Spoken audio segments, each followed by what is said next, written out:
Então já coloquei para gravar. Beleza, deixa eu voltar para o meu slide aqui. Tan, tan, tan.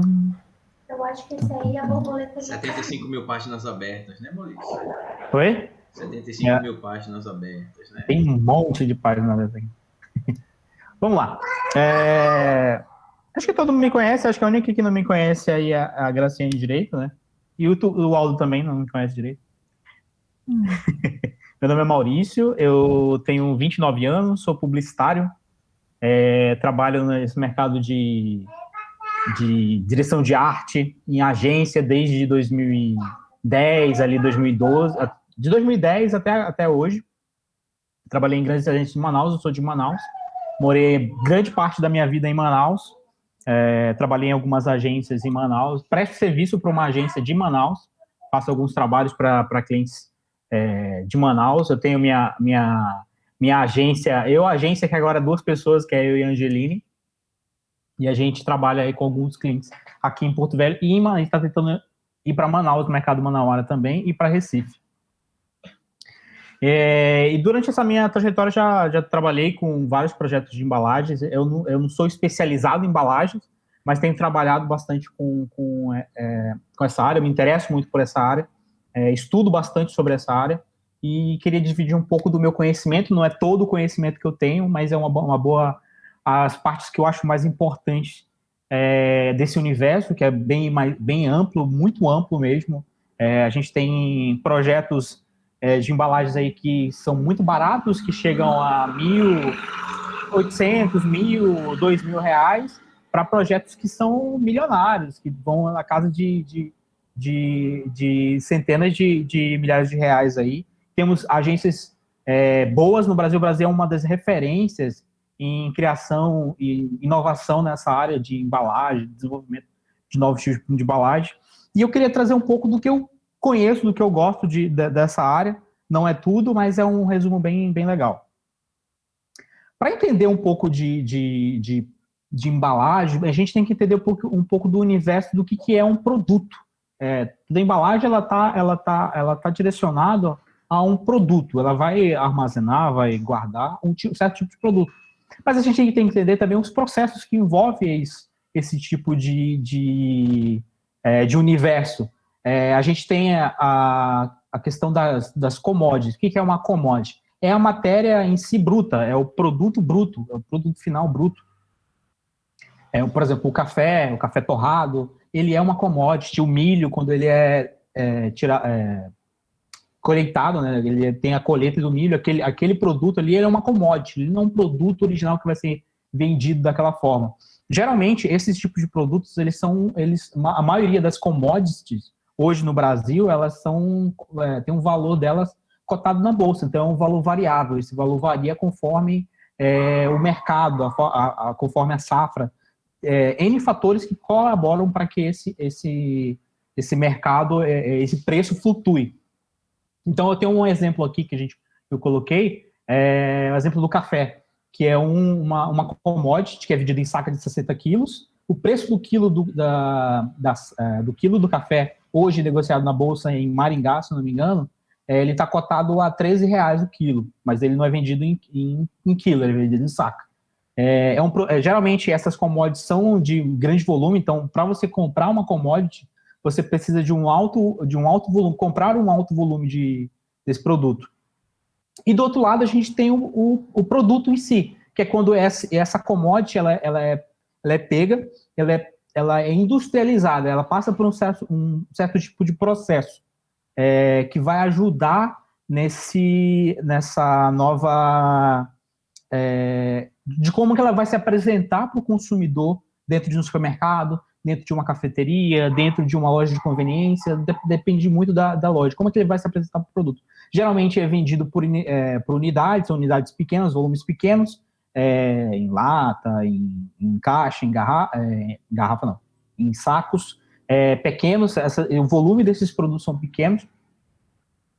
Tem uma segmentação que a gente usa nesse tipo de produto, que a gente tem a commodity, a gente tem um produto, a gente tem um serviço, que seria o café feito, né? O café, por exemplo, a xícara de café que você vai na cafeteria comprar uma xícara de café, e aquilo é um serviço. Ainda tem a questão da experiência, que muitos debates que existe, que é quando você tem um produto que ele está passando por um processo muito mais planejado e ele vai servir como uma experiência. Quando você vai numa cafeteria premium, quando você vai numa Starbucks da vida, você vai não só por causa do produto, pela qualidade do produto, mas vai também por causa do ambiente, por causa daquele status que aquele ambiente te traz. Então, a gente diz que isso seria uma experiência. Então, tem todo esse processo que a commodity caminha, mas aqui a gente vai tratar especificamente de um material bruto para ir para um produto. Ok? Até aí tudo bem? Deixa eu só... Pode falar.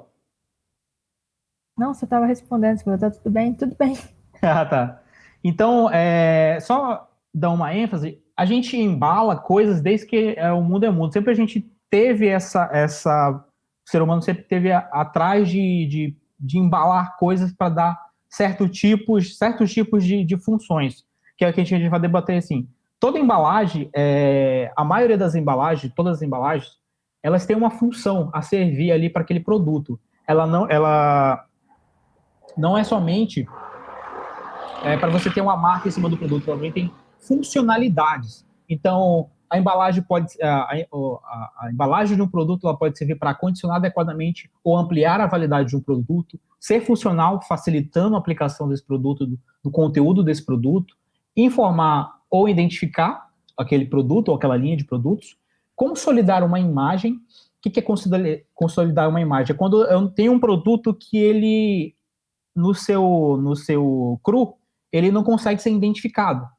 E a gente vai dar um exemplo mais para trás, mais à frente, sobre como é que funciona esse tipo de forma de consolidar uma imagem de um produto.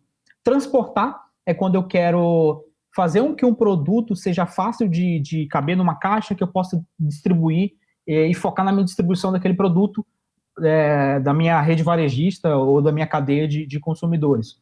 Promover e vender, que é a forma mais abrangente que a embalagem de um produto se aproxima com a força de vendas, que aí o marketing vai utilizar a embalagem do produto como um meio de comunicação para fortalecer as vendas. E agregar valor, são produtos que têm a sua simplicidade, mas a embalagem torna ele parte de uma categoria separada, e quando ele vai agregar valor. Esse é um clichê bem básico do marketing, né, falar de agregar valor, mas alguns produtos eles utilizam a embalagem como uma forma de agregar, de ser mais caro, de pertencer a uma categoria diferente do que ele é.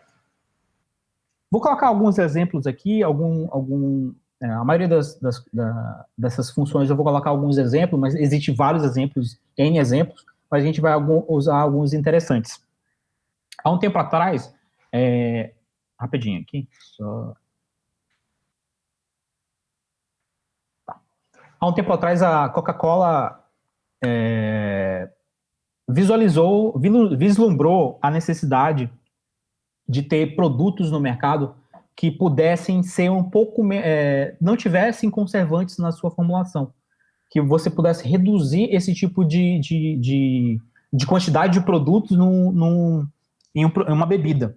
Então, eles criaram uma linha de produtos da marca Del Valle, que pertence à Coca-Cola, chamada Limão e Nada. Era um tipo de produto que ele era composto somente de o suco de limão, o limão, né, o extrato de limão, a água e mais o açúcar. O açúcar já é um conservante natural, já conserva aquele produto por um determinado tempo. E eles criaram uma embalagem específica de um plástico especial, que era um pouco mais cara, mas que prolongava, juntamente com o açúcar, essa validade desse produto por um bom tempo para poder ser distribuído na sua cadeia de produtos. Esse case, geralmente quando a gente tá mostrando alguns cases, a gente mostra sempre case de sucesso, só que esse aqui não é um case de sucesso, esse é um case de fracasso. Esse produto aqui, ele durou durante uns 2 anos e ele foi descontinuado devido ao alto valor que esse produto era no mercado. Por quê? A embalagem ela custava praticamente 30% do valor total do produto.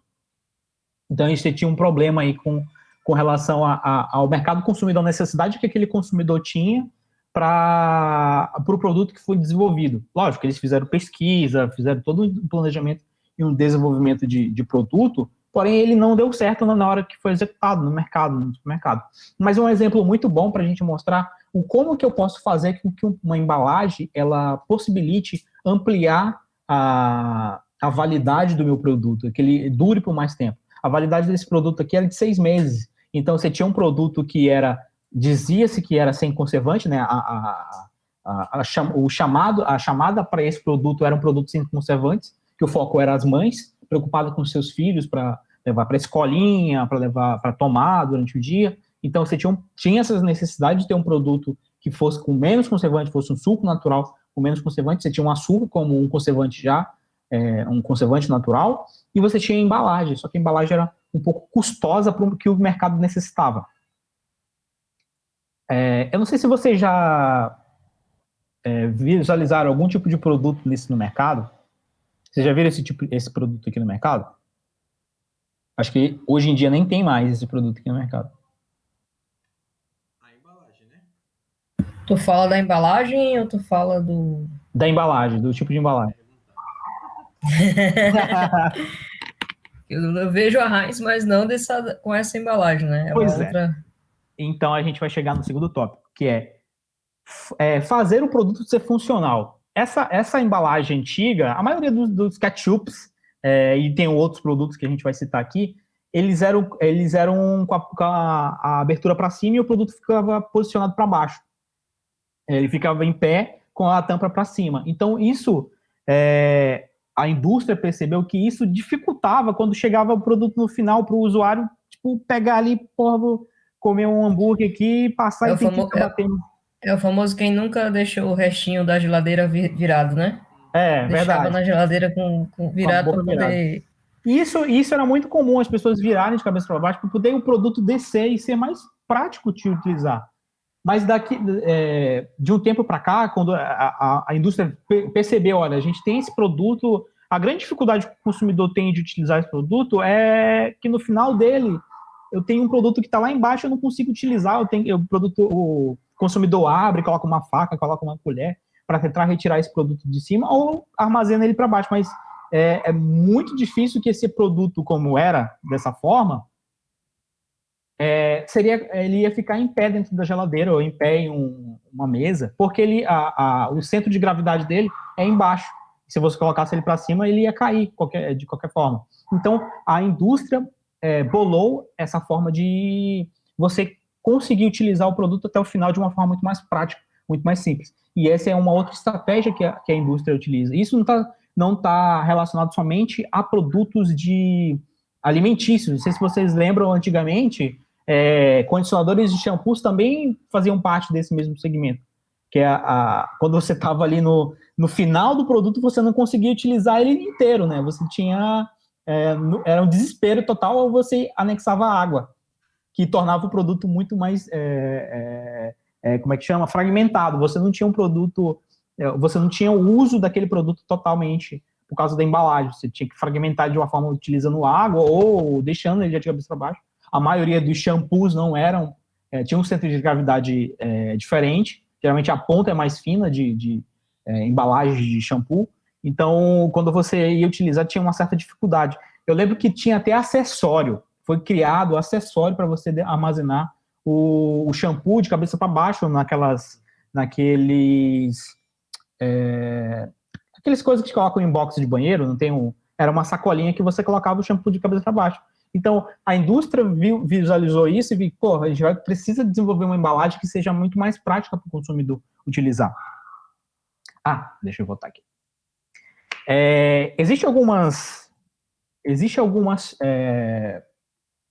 obrigatoriedades no ramo de embalagem, que elas precisam ter algumas informações, por exemplo, CNPJ, ela precisa constar os produtos, os ingredientes que vão naquele produto, se aquele produto ele pode produzir alguma doença, ele pode abranger alguma doença alérgica, que eles chamam de aviso alergólico.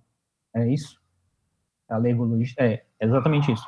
Então, algumas informações precisam conter nesses produtos e são meio que obrigatórias. Mas é uma forma que a indústria, digamos assim, cria uma imagem, cria uma forma de identificar que determinados produtos possuem características similares, não que eles sejam os mesmos produtos, é você criar uma marca e essa marca fazer parte de vários outros produtos. No caso aqui a gente tem um exemplo da Moça, que criou-se essa distribuição de produtos, além de você fortalecer a marca Moça, que ela não tá, que todo mundo conhece Moça de leite condensado, mas a consolidação dessa marca, ela também se dá através de outros produtos. Ele não precisa especificamente ser um leite condensado, mas os outros produtos reforçam a marca Moça, que o forte deles, o foco deles, o grande carro-chefe da marca Moça é o leite condensado, e isso fortalece. É uma forma de você utilizar as embalagens para identificar e informar o consumidor, de certa forma, produtos semelhantes ou parecidos, ou que tenham uma composição similar. Só linkando também isso, Maurício, da latinha, por exemplo, que eu uso esse produto, né? Para fabricar os meus doces e tal. E aí, uma das coisas, assim, que foi muito bom foi essa mudança da latinha, que agora ela tem um abridorzinho, assim, então é muito fácil. Aquela mesma questão que a gente estava falando lá, de você facilitar o uso do consumidor para aquele produto, né? Nossa, e facilita demais. Em vez de você pegar aquele trocinho e ficar 3 horas lá rodeando a latinha, você só dá uma possibilidade de se cortar. Quando você tinha o abridor, né? Quem nunca pegou a faca e ia batendo batia. Sim, terrível. Exatamente isso. E essa forma de abrir, ela já existia em sardinhas, já existia comida para pet, né? Aquelas comidinhas de pet que são do mesmo tamanho da embalagem. Só que tudo isso está relacionado com a questão da minha linha de produção. Eu tenho uma linha de produção, ela segue um certo movimento e causa um impacto quando eu faço essa transformação. Só que imagina que essa transformação ela vai me dar um resultado lá na frente com o consumidor. O consumidor vai preferir utilizar o meu produto porque ele é muito mais prático de utilizar. Então, dentro do supermercado, você tem N produtos, X preços, às vezes os preços são muito parecidos ou muito competitivos, só que o consumidor, tem alguns detalhes que o consumidor, ele vai, eu tenho 5 cereais, tem 2 cereais que eu não conheço, mas tem uma da marca Moça. Eu já conheço leite condensado, já conheço sorvete, conheço alguns produtos. Isso também é uma forma de você atrair aquele consumidor para tomar uma decisão, na hora da decisão de compra. Formar e consolidar uma imagem. Eu vou pedir para vocês imaginarem, vocês têm que me falar agora, imagina aí uma caixa de amido de milho e um pacote de trigo. Como é que eles são? Amido de milho é retangular. É aquele retangularzinho menor. E só vem maisena na cabeça, pelo menos a minha. Exatamente. Amarelo, retangular, com um negocinho preto. E o pacote de trigo? O pacote de trigo, como é que é? Só vem Dona Benta e Bolson na minha... Isso é flexível, né?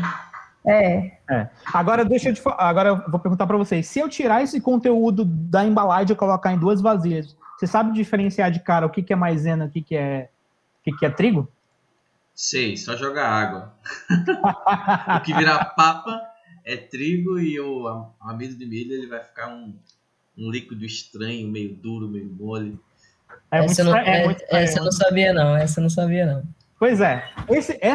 A embalagem ela também ela serve como uma imaginação para o consumidor. Quando eu imagino amido de milho, você vê a caixinha amarela que tem uma imagem dos índios. Tem muita marca que copia a maisena nesse quesito, que é a mesma ilustração, só que é uma ilustração diferente de uma galera colhendo milho, fazendo mingau, alguma coisa. Se eu te falar que eu nunca tinha percebido que era índio colhendo milho ali. Eu também, cara. Eu tô reparando agora. Caraca, eu tô parando aqui, eu falei, meu Deus, nunca tinha visto que era índio colhendo milho. É índio colhendo milho, fazendo mingau, tem uma oca lá atrás. E essa ilustração, ela está presente na embalagem de maisena desde a sua... É a mesma ilustração, eles nunca mudaram, porque é aquele lance. Time que tá ganhando, a gente não mexe, né? Então, essa é uma forma de a gente utilizar a embalagem para consolidar uma imagem de um produto. Quando o produto ele não tem uma... Se eu tirar ele bruto aqui e colocar uma tigela de maisena e uma tigela de trigo, vocês não vão conseguir diferenciar. Só que a gente utiliza, na indústria, utiliza isso para consolidar a imagem de um produto. Você já imagina, amido de milho, você não lembra do pó branco. Você lembra da caixa amarela de maisena. Ou você lembra do pacote de trigo. O trigo, geralmente, ele tem ou em pacote plástico, mas aqui no Brasil é menos, né? É que tem a embalagem em papel, que é aquela embalagem quadradinha, em papel manteiga, se eu não me engano. Aquele tipo de embalagem. É muito difícil, né? No Brasil é mais consolidado a embalagem, o saco soft desse tipo de produto. Então, é uma forma que você dá uma imagem na cabeça do consumidor de um produto que ele não tem ele não consegue se diferenciar quando ele está... É diferente do café, por exemplo. Você tirar o café, você sabe que aquilo ali é café. É verdade? É verdade. Então, é uma forma de a gente conseguir usar a embalagem para diferenciar um produto. Transportar. O que é transportar? Às vezes, vamos lembrar lá de trás lá do lance dos 4P do marketing, eu devia ter colocado isso na apresentação, mas creio que todo mundo aqui sabe. Dos 4P do marketing. Uma questão que alguns produtos, eles precisam é o transporte, é a distribuição desses produtos. Algumas embalagens, elas são, principalmente agora no mercado, eles estão dando ênfase em algumas embalagens para facilitar o transporte. Como é que eu faço isso para facilitar o transporte de uma embalagem?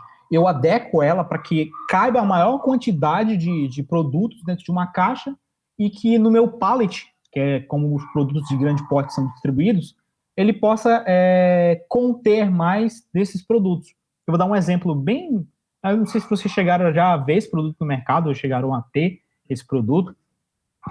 Que esse produto aqui, geralmente sabonete líquido, sabonete, ele vem numa garrafinha, né? Você já viu? Essa embalagem aqui, ela foi projetada por uma agência chamada Tátil Design de Ideias, uma agência maravilhosa. Quem quiser acompanhar. Depois, eu vou passar depois um vídeo case que desse produto aqui, como é que foi desenvolvido. O principal foco desse produto, eles dizem que é a sustentabilidade, mas na verdade é a distribuição. Eu tenho um produto que ele cabe mais produtos da mesma gramatura, de que eu fosse fazer uma embalagem cilíndrica dentro de uma caixa. Então eu consigo colocar até 2 vezes mais produtos dentro de uma caixa de papel para ser transportado, para ser distribuído para a minha cadeia de vendedores, do que uma embalagem cilíndrica, que é muito mais encorpada, ela precisa de outras dinâmicas para ser encaixotadas e distribuídas. Então, tem um produto que o foco dele é o transporte, é a distribuição desse produto. Aqui é um exemplo de pallet, né? Não sei se vocês já chegaram a ver. Quando vocês vão em mercado, né, geralmente você vê um pallet. É uma forma de a gente armazenar adequadamente caixas para ser distribuído. Promover e vender. O que é promoção? Não sei se vocês chegaram a ver no mercado produtos que está ali na prateleira do supermercado, ele tem uma colherzinha dentro da informação. Tem uma colher medidora. Aí do lado tem uma colher grudada, uma medidora. Ou tem um brinde, um extra. Por exemplo, você vai comprar uma espuma de barbear e vem com um barbeador grátis. Uma amostra grátis daquele barbeador. Então, é uma forma que a gente tem de utilizar o marketing para vendas, utilizando a embalagem como motor dessa comunicação aí de vendas. Como é que eu posso fazer para promover ou vender aquela embalagem? Existe N estratégias, e a maioria dessas estratégias são o licenciamento de marca. Aqui no Brasil tem um mercado muito grande, não sei se vocês conhecem o que é licenciamento de marca. Por exemplo, a Disney lançou uma Frozen. Depois você vê no mercado, tem N produtos com a marca, como é que é o nome as princesas do Frozen. Tem a marca Frozen, a marca da Disney. Isso se chama licenciamento de marca. Tem uma feira em São Paulo, se não me engano, que é muito grande, que ela só fala sobre isso, sobre licenciamento. Muitos produtos, a grande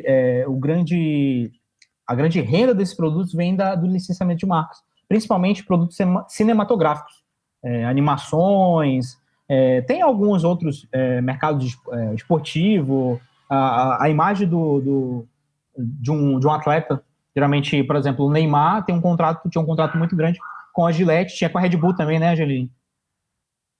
Então, isso tudo... Na verdade, ele ainda tem, né? Ainda tem? Pois é. E tudo isso passa por um licenciamento. No caso dele, seria um licenciamento de imagem. Mas há muitas marcas, principalmente Disney, sei lá, tem N produtos, animações e audiovisuais que elas são licenciados. E isso é uma forma de você ter aquela marca naquele produto, é uma forma de incentivar o consumidor a comprar aquele produto. Tem outras formas? Tem. A gente pode anexar uma amostra grátis, que é quando você vende, por exemplo, um barbeador e tem ou você vende o creme de barbear e vem um barbeador junto. Promoção, quando, por exemplo, você precisa juntar embalagens para cadastrar essas embalagens, tem que guardar as embalagens para até a data do sorteio. Ou anexação de brindes, que é, por exemplo, o exemplo que eu dei da colherzinha. Quando vem, você tem sei lá, um pacote de café, vem uma colher medidora para você utilizar aquele café. Ou você tem na embalagem, por exemplo, cupons de descontos. Isso é bastante visível em alguns produtos. Aqui no caso, eu estou colocando aqui isso aqui é da Pantene. Não é Pantene não, parece com a Pantene, não é Pantene. É uma embalagem utilizada para amostra grátis. Não sei se vocês chegaram a ver isso em supermercados, é bem raro aqui no Brasil, mas para fora, em São Paulo tem bastante. Ou você vai num site e você solicita uma amostra grátis de tal produto, ou quando tem uma ação de sampling, tem um promotor distribuindo a amostra daquele produto ali no supermercado. E outro produto que é muito, muito vendido, não pelo produto em si, mas sim pelo seu conteúdo interno, que é o Kinder Ovo. A maioria das crianças que compra o Kinder Ovo não é a quantidade de chocolate que vem no Kinder Ovo é irrisória com relação ao espaço que o brinde ocupa ali naquele produto. Geralmente no supermercado é vendido a 5, 6 reais e o espaço onde vai ficar o brinde ocupa mais da metade do produto. Sem contar que o chocolate é horrível. Ninguém compra por causa do chocolate. Exclusivamente. E ele é o líder de mercado. Tem outros concorrentes que, inclusive, tentam clonar a imagem ou a estratégia, mas ele é o líder absoluto desse tipo de produto no mercado. Agora ele vem com uma pazinha, né? Bem, esse slide está perdido aqui no meio dos outros. Agregar valor. O que é agregar valor? Existem algumas categorias de produtos que elas são segmentadas para um certo tipo de público. E eu posso utilizar a embalagem para você fazer com que essa categoria de produtos seja consolidada em um certo tipo de consumidor, de consumo. Vou dar um exemplo bem básico aqui, não sei se vocês já chegaram a ver indignados no mercado, esses dois tipos de produtos. Isso aqui é água. Mas o preço desse produto é uma água... É a água, né? É a água.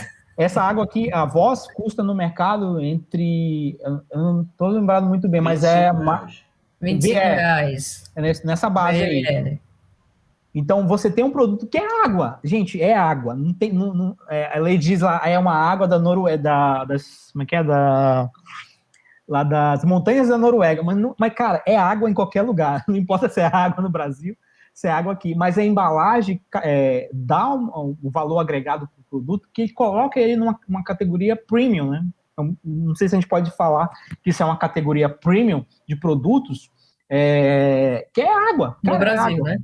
Coloca no Brasil, que quando você vai para fora é o preço normal. Não, ele é mais barato. No estrangeiro também tem essa segmentação de premium, mas ele é mais barato, né? Aqui no Brasil... Aqui fica absurdo. Você dá R$25 numa garrafa de água de 500 ml. A garrafa de 500 ml de uma, sei lá, de uma Caiari da vida aí tá custando R$3. Acho que menos, R$2,50. R$2,50. Então você tem um produto que tem um altíssimo valor agregado graças à sua embalagem. A embalagem, por exemplo, a Perrier. As duas aqui são embalagens de vidro, né? São água mineral de um PhD, a Angelina e eu somos experts em pH de água. São águas de alto pH envasadas numa garrafa de vidro. Dá para comprar quase 3 galões de 20 litros. A quantidade de água aí é absurda. Eu tenho amigos que compraram essa garrafa da Voz só para ter a garrafa mesmo, só para ficar com a garrafa e ficar enchendo. É uma garrafinha, né? A Perrier nem tanto, né? Ela não tem um formato tão agradável para você ficar com ela ali. Geralmente é descartado. Mas só um exemplo para mostrar, mais outro exemplo, para mostrar de como que a embalagem pode agregar valor em um produto. Isso aqui é bosta em lata. Isso aqui é um adubo. O quilo do adubo no mercado geralmente é R$4, R$5 um quilo de adubo, sem marca, sem nada, só escrito adubo e o código de barras no produto ali. R$5. Essa embalagem custa entre R$15 a R$20. A única diferença aqui é a embalagenzinha, a ilustração, é todo esse ambiente que é criado em cima dessa lata. E se vocês forem procurar depois é bem legal vocês acharem esse case, ele está no Shark Tank. Eu conheci esse produto através do Shark Tank e depois eu fui verificar. É um produto que tem uma aceitação razoável, mas é um produto muito, muito nichado. É um produto bem mais nichado para um público muito mais seleto, digamos assim. Mas a sua grande, não digamos vantagem, mas o seu grande valor agregado está em relação à embalagem do produto. Mas é adubo como qualquer outro adubo. Agora vamos falar um pouco de design. A gente não vai aprofundar tanto aqui em design, mas a gente vai mostrar alguns aspectos que contribuem para que determinado tipo de embalagem seja, determinado projeto de embalagem seja bastante proveitoso. E o grande passo do aproveitamento desse projeto está na captura das informações para desenvolver um projeto de embalagem, um projeto de identidade visual de embalagem, que é o briefing. E a gente vai falar de briefing, a gente tem que tratar de alguns aspectos específicos que a gente precisa captar para desenvolver determinado tipo de produto, de embalagem, de segmentação de produto. Então, eu preciso ter uma captura de dados daquele produto que vai surgir ali, aspectos mercadológicos, cenário, histórico da empresa, todos os aspectos ali que está envolvido o microambiente ali da empresa precisam estar, o micro e macroambiente da empresa precisam estar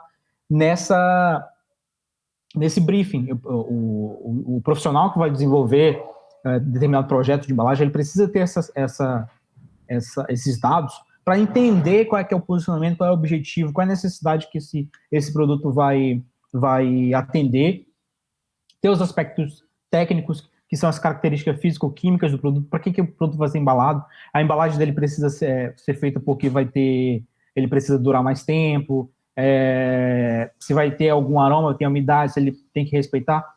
Eu vou fazer um adendo aqui, por exemplo, em aspectos técnicos.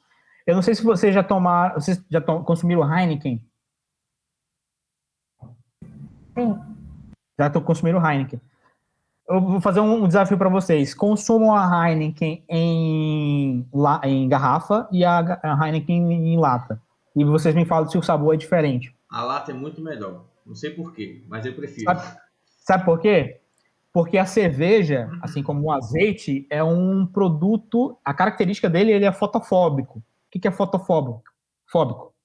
Quer dizer que ele precisa de proteção contra a luz para se manter numa qualidade boa para ser consumido. Então, por exemplo, a embalagem da Heineken, ela está ali para consolidar uma imagem de um produto, ela não está para preservar o produto em si. A garrafa em lata, estou falando de a garrafa, o vidro, né, a cerveja em vidro. Está ali para consolidar a imagem do produto, mas não para preservar a imagem. Como não sei se a maioria das cervejas, vocês já perceberam, ela geralmente está numa embalagem escura. E azeite também. Já perceberam isso? Por que isso acontece? É porque esses produtos são fotofóbicos. Então, o vidro escuro ali protege aquele produto da luz solar. E na Heineken é muito evidente que você tem uma diferenciação grande de sabor ali do produto em lata e o produto em garrafa. Porque a garrafa verde, ela não não bloqueia tanto a luz solar. Então você não tem... Pode falar. E eu vou dizer, muito além disso, a fabricação da Heineken em São Paulo é muito diferente da do Rio Grande do Sul. O sabor é completamente diferente por causa da água. Eles devem usar a voz lá no Rio Grande do Sul. Não, tem essa questão da água, mas a característica que eu estou tentando assimilar é em relação a esses dois, são o mesmo produto, só que em embalagem diferente, né? Você tem o alumínio ali, que ele não tem nenhuma não entra luz ali no alumínio, e você tem um produto em vidro verde, né? Que é um vidro verde claro, então você tem a luz sempre tendo em contato. Isso também depende muito da manipulação. E como você não tem esse controle da manipulação do produto durante da fabricação até a distribuição e a venda do produto, o produto está em constante contato ali com a luz, seja a luz a luz artificial ou a luz natural. Então você não tem esse controle. E é evidente que isso influencia no sabor do produto. Beleza? Aspectos de design estrutural, design gráfico, isso aqui tem muito a ver com relação ao brand da marca, as estratégias visuais que a empresa já lidam com propaganda, com alguns outros produtos, ou o produto que ela está desenvolvendo. Então, esses aspectos precisam constar também no brief. E também tem a questão dos aspectos econômicos. Tem outros aspectos? Tem. Mas esses 4 aqui são os principais para que você tenha um briefing completo, para que um profissional, um designer, ou um diretor de arte, ou uma agência mesmo em si, consiga desenvolver uma embalagem que atenda a necessidade daquela empresa. E consiga ser assertiva, né, que é a grande finalidade de um produto, que ele seja pego pelo consumidor no supermercado. Então, os aspectos econômicos também influenciam nesse produto. Se você tem um produto onde o produto é muito baixo, que tem o produto tem um valor muito baixo, e você tem uma embalagem muito cara, e você quer competir com os produtos mais baratos, você vai acabar tendo uma perca aí, que você não vai conseguir praticar um preço bom para competir com outros produtos que estão naquela mesma faixa de preço. Então, isso também precisa ser levado em consideração no desenvolvimento de um projeto. E também tem a questão de quanto que o custo da embalagem precisa impactar no custo final do produto. Então, tem, por exemplo, no caso lá que a gente estava se referindo à água Perrier ali, da Perrier e a Voss. O custo daquela embalagem é praticamente 4 vezes o valor do produto em si, produto água. Tem outras questões que vão envolver o produto, tem a questão de distribuição, tem a questão do posicionamento de marca, mas a embalagem representa um alto valor ali naquele produto. Então, no brief é sempre bom ter que você tenha uma porcentagem de quanto o material, o projeto em si vai impactar no custo final do produto. Vamos lá, vamos falar rapidamente de alguns tipos de materiais. A maioria dos produtos hoje no mercado são madeira, que é muito raro você encontrar um produto que é embalado com madeira, que são produtos muito específicos. Geralmente são embalagens promocionais, mas a maioria deles são plástico, e aí temos vários tipos de plástico, o papelão, vidro, alumínio e embalagens longa-vida. Hoje no mercado a gente tem uma sequência de produtos que tem, a boa parte deles, na verdade, são produtos feitos em plástico, isso é uma preocupação. E para você identificar o tipo de plástico, não sei se vocês já viram que tem um triângulozinho, que é o símbolo de reciclado, quantas vezes aquele plástico foi manufaturado. Então, na verdade, não, desculpa. Que tipo de plástico é aquele que você está sendo utilizado nessa embalagem? Existem alguns tipos de plástico... Quantas vezes que ele pode ser reusado, não é? Tipo... Isso. Pode voltar para o produtor, né? Isso, exatamente. Só que ele vai criando uma mudança conforme você vai tendo a reutilização. Por exemplo, existem alguns tipos de plásticos que eu não posso utilizar em determinado tipo de produto. Por exemplo, eu não posso utilizar PET, que é o polietileno, polipropileno. Eu não posso utilizar, por exemplo, PET, eu não posso utilizar para embalagens que vão no micro-ondas. Então, existem tipos de plásticos específicos para cada tipo de utilização. Tem tipo, por exemplo, eu não posso botar plástico PET no congelador. Ele só pode ser resfriado, ele não pode ser congelado. Porque a reação dele no determinado tipo de temperatura ou de ambiente pode degradar e isso vai passar a contaminar o produto. Não sei se vocês já chegaram a ver que tem por exemplo, garrafão de 20 litros de água. Ele tem um prazo para ser utilizado, né? Geralmente são 2 anos. Então, esse prazo é porque, a partir desse prazo, o plástico vai começar a desintegrar e vai começar a contaminar aquela água. E isso, engraçado, que isso só foi virar norma tem uns menos de 10 anos. Deve ter menos de 10 anos que isso foi virar norma. Muitas empresas passaram olha o tempo que nós temos aí de produção de água mineral em embalagens que estavam degradando e contaminando a água. Imagina quantas pessoas não tiveram problemas aí com intoxicação. Então, a embalagem plástica ela é preocupante não só pela questão ambiental, né, que quase 80% das embalagens que estão contaminando aí, o meio ambiente é plástico. Tem algum derivado de plástico, tem alguma peça específica que é plástica. Então, a indústria também está tentando mudar, a gente vai ver mais na frente um pouco como é que ela está reagindo em relação a isso, mas esse é um material que é muito específico e muito complicado, às vezes, de trabalhar, e o impacto dele é muito grande. Maurício, tem alguns... Pode falar. Antes de você mudar, volta ali naquele slide. Eu sei que... Não, o próximo, dos PETs. Eu sei que tem essa informação lá no plástico. Tem alguns que são específicos para esquentar até tal temperatura. Você agora acabou de comentar do PET que não poderia ir para o congelador, mas, por exemplo, lá no sul, festa tal, o pessoal coloca muito isso, congela água, por exemplo, congela água para fazer gelo. Aí fazem em larga escala em garrafa PET. Sim. Você já viu como como uma garrafa PET reage no congelador quando ela, por exemplo, você faz um teste? Ela fica meio esbranquiçada em algumas partes. Isso, ela divide. Não sei se você percebeu que ela abre no meio da embalagem, ela abre. Uhum.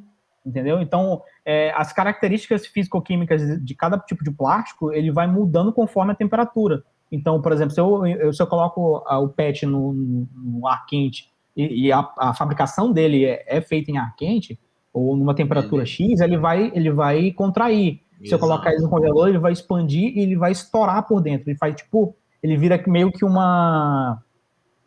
Como é que eu posso dizer? Ele fica que nem papelão. Ele abre em várias camadas.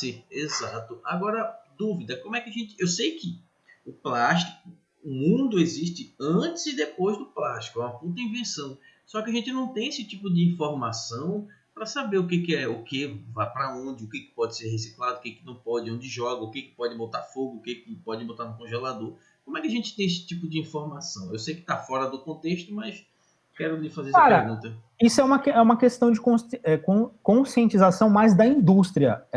Quando uma indústria, por exemplo, ela opta por uma embalagem, ela está preocupada, ela tem que ter uma preocupação socioambiental. Isso vai mais por parte da empresa como si.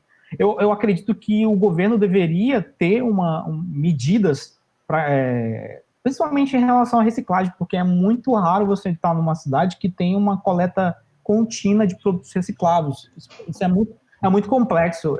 Aqui em casa, por exemplo, eu não sei se vocês fazem na casa de vocês, eu comprei duas lixeiras pequenas, onde eu coloco produto orgânico e eu coloco produto reciclável. Eu separo o meu lixo. Eu não misturo orgânico com reciclado. Por exemplo, isopor, papel, plástico, eu coloco numa lixeira, limpos, ou mais ou menos limpos, e produtos orgânicos, borra de café, resto de comida, eu boto em outra lixeira. Aqui, eu não sei se em Porto Velho tem coleta seletiva, mas infelizmente, eu dispenso os dois no mesmo lugar, na mesma lixeira, porque é o que me possibilitam, né? Eu também não encontrei ainda essa parte de coleta seletiva, inclusive de descarte de pilhas, baterias, eletrônicos. Pra mim isso é um problema. Eu tenho um monte de pilha aqui, cara. Eu não descarto pilha no lixo. Isso é uma consciência minha. Assim, que eu sei o impacto que isso causa. A gente tem isso em escola, a gente tem isso em palestra. Só que eu acho que precisa de uma cooperação entre as indústrias, entre o governo e principalmente entre a gente. Porque se o governo fizer coleta seletiva e a gente não separar o lixo, não vai dar certo. Se a indústria informar que aquele determinado produto X pode ser usado em coisa e pode ser reciclado, e você não tiver essa consciência, também não vai dar em nada. Então, tipo assim, é uma questão muito mais complexa de partir só de um lado, né? Precisa ter uma consciência coletiva entre a indústria, o governo e a sociedade. É uma cadeia, né? Não dá, nenhum funciona sozinho. Se alguém ali desistir de fazer esse processo, a gente não vai conseguir, por exemplo, ter uma... Por exemplo, olha só, uma coisa interessante. Você sabia que o Brasil é o maior reciclador de alumínio do mundo? Não tem outro país que recicle mais o alumínio do que o Brasil. Por quê? Quando eu reciclo, quando eu crio uma cooperativa de alumínio, por exemplo, para catar latinha, catador de latinha, ele tem um valor X específico. Até tem para PET, para outros plásticos, só que não é a mesma coisa do alumínio e a aproveitatividade não é que nem a do alumínio. O alumínio, a mesma garrafinha, a mesma latinha de Red Bull que você joga no lixo, um catador cata, leva para a cooperativa, ela vai voltar em forma de lata de Red Bull. Entendeu? O alumínio é o melhor material, acho que o alumínio é o melhor de todos. É o melhor material para se produzir produtos. Entendeu? Para você, é o melhor em questão de sustentabilidade. Porque o alumínio ele degrada com um certo tempo também, bem menos do que, por exemplo, o plástico. O plástico vai durar 400 anos, e 400 anos é muito tempo, entendeu? Então, o papelão também é maravilhoso, só que o papelão tem as suas restrições, que eles não podem ser utilizados em todos os tipos de produtos, mas, por exemplo, o alumínio e o papelão são os dois melhores. O vidro também é muito aconselhável, porque o vidro ele é bastante retorno. O vidro, talvez, não, acho que o alumínio é mais. Então, tudo isso é uma questão de cadeia. Eu acho que vai demorar um tempo. Eu queria que a gente fosse bem mais consciente em relação a isso, e queria que as autoridades criassem também formas de a gente ser consciente também, né? Porque não adianta eu separar, por exemplo, no caso, não adianta eu separar o lixo aqui em casa, mas o lixo vai tudo para o mesmo lixão, entendeu? Os dois vão para o mesmo lugar. Beleza? Beleza. Tem um tipo específico de embalagem que ele não é uma forma muito fácil de achar, mas vocês encontram ele em praticamente uns 10% dos produtos do mercado, principalmente bebidas. Na verdade, 100% bebidas aqui se beneficia desse mercado, desse tipo de embalagem, que é as embalagens de longa vida, as chamadas longa vida, que são as embalagens fabricadas aí por empresas como a Tetra Pak ou a SIG. Aqui no Brasil, acho que o mercado está mais consolidado para o lado da SIG, já abrangeu bastante o mercado aí. E essas embalagens são especiais, são feitas de camadas. Talvez, daqui a um tempo, a boa parte dos produtos sejam embalados em Tetra Pak, em embalagem de longa vida. Boa, isso aí é uma expectativa do mercado. Bastante. Não sei se vocês lembram que antigamente a gente encontrava, por exemplo, seleta de legumes somente embalados em lata, né? Ali não é alumínio, tem um outro metal. E você só não encontrava esses tipos de produtos embalados Hoje você encontra em dois tipos, que é um plástico que ele é mais voltado ali para o metalizado, um plástico metalizado, é uma fusão de plásticos, e você tem a embalagem de longa vida. Então, a embalagem de longa vida, ela é principalmente primordial para prolongar a vida de um produto. Os produtos, por exemplo, produtos que se declaram como sem conservantes, naturais, tal, a maioria deles, leite, a maioria deles vem em embalagem de longa vida porque ela cumpre esse papel de prolongar a vida o shelf life de um produto. Né? Beleza? Agora vamos para os aspectos de cor, a parte que eu gosto bastante.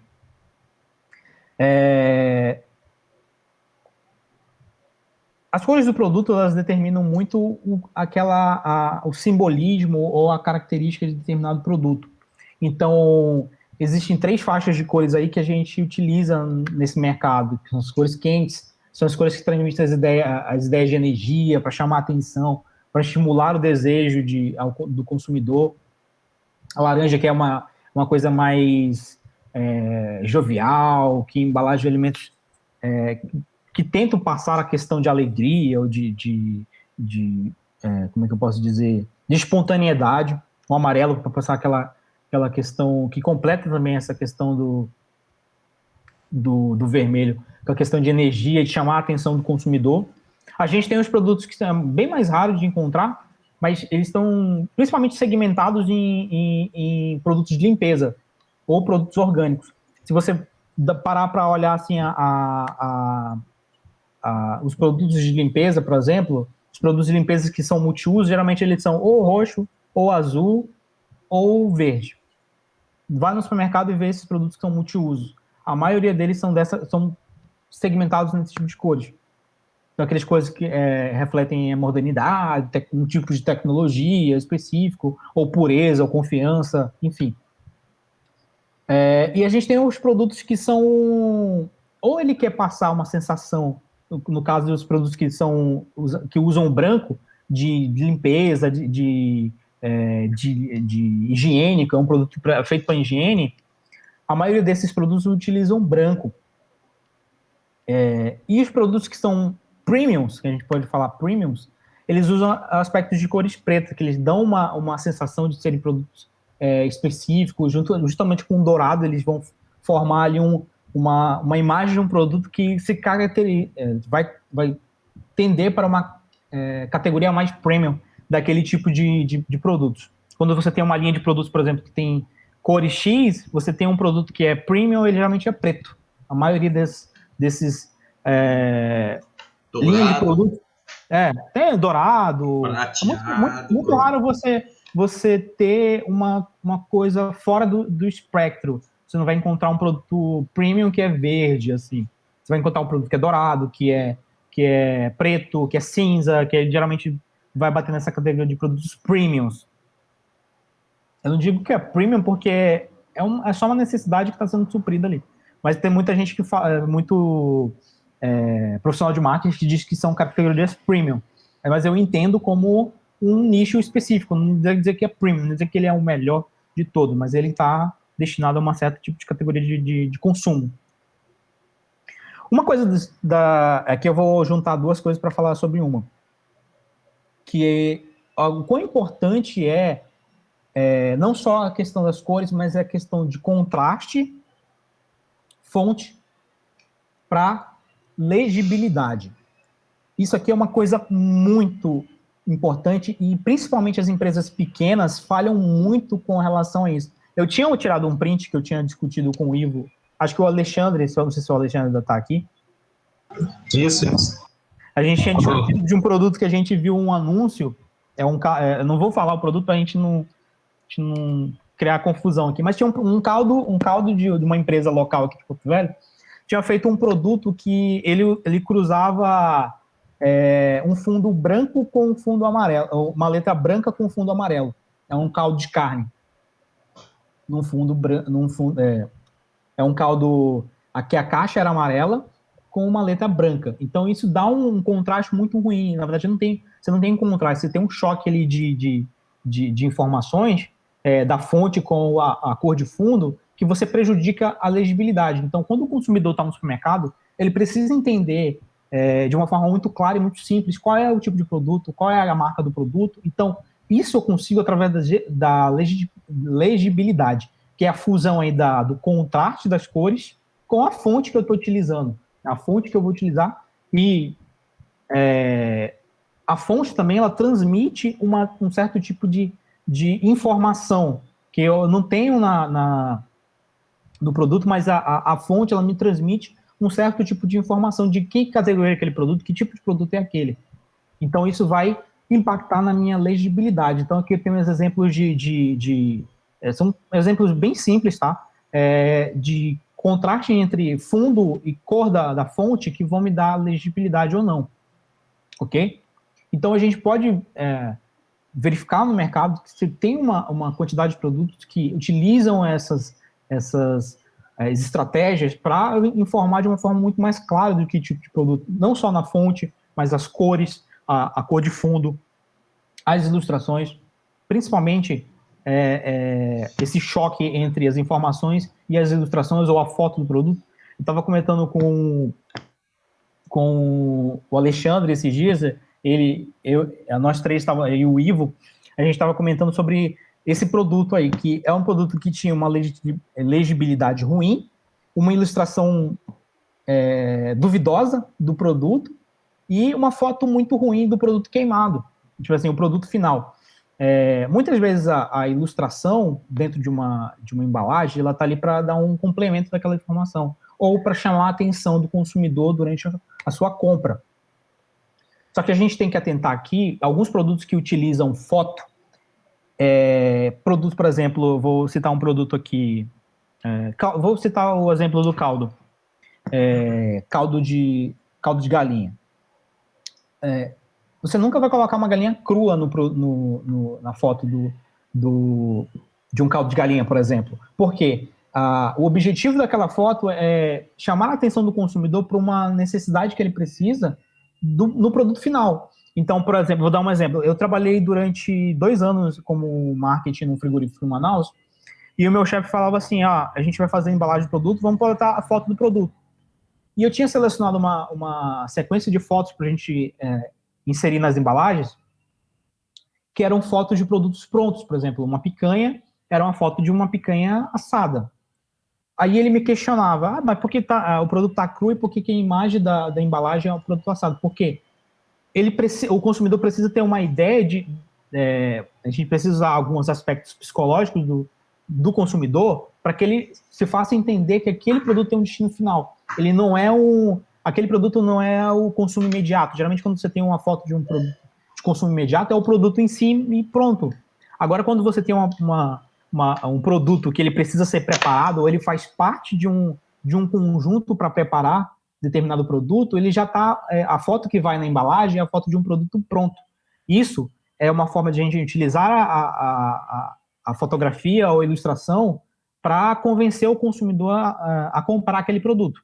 É instigar o consumidor a fazer a compra. Tudo certo até agora? É verdade isso daí que você falou, eu até comentar. Ninguém olha para um pedaço de carne sangrando e fala, nossa, que delícia, né?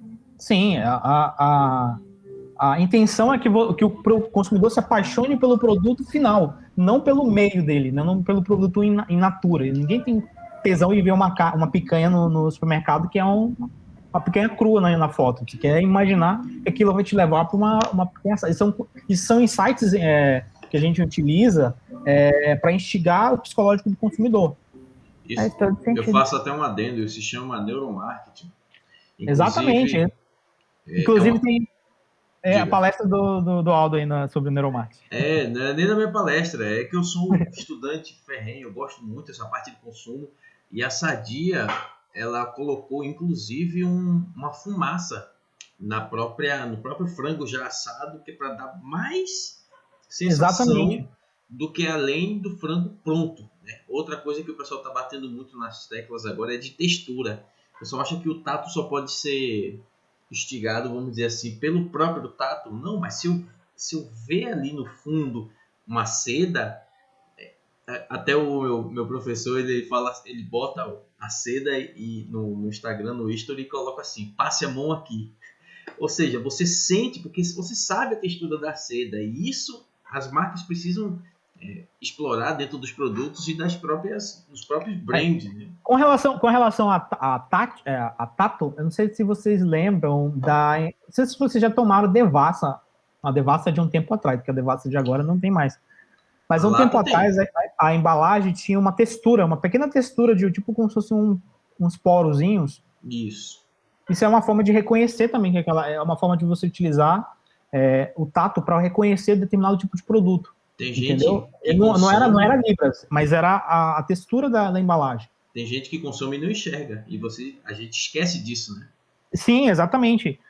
Isso também é bem interessante como insight para você utilizar num projeto. Lógico que esses projetos eles são muito mais, como é que eu dizer, custosos para micro e pequenas empresas, mas para empresas médias isso já é possível, não é geralmente quando as médias não é surreal, mas ele é possível. Para micro e pequenas empresas talvez seja muito difícil, porque o volume que você precisa ter para uma indústria que produza embalagens te entregue esse produto é um volume geralmente alto, porque isso custa uma demanda de produção. Então, geralmente, eles vão te pedir, precisa de um volume muito alto para poder te entregar determinado produto com textura, por exemplo. Mas é uma questão que médias empresas podem conseguir com um projeto bem elaborado. Entendeu? Isso é muito legal, porque você tem, além de criar uma diferenciação de mercado, você cria um produto que é diferente dos outros, né? Qualquer diferençazinha do produto já impacta na experiência que o consumidor tem com esse produto, porque o produto no supermercado ele é o primeiro contato que um consumidor tem com a marca, às vezes pode ser isso. Então, essa experiência ela precisa ser proveitosa, porque não só o produto da embalagem precisa convencer o teu consumidor, mas toda essa questão de embalagem, de uso, ela vai influenciar para que ele volte a comprar. Tem um professor meu que falava o seguinte: é muito fácil vender um produto, o problema é a recompra, entendeu?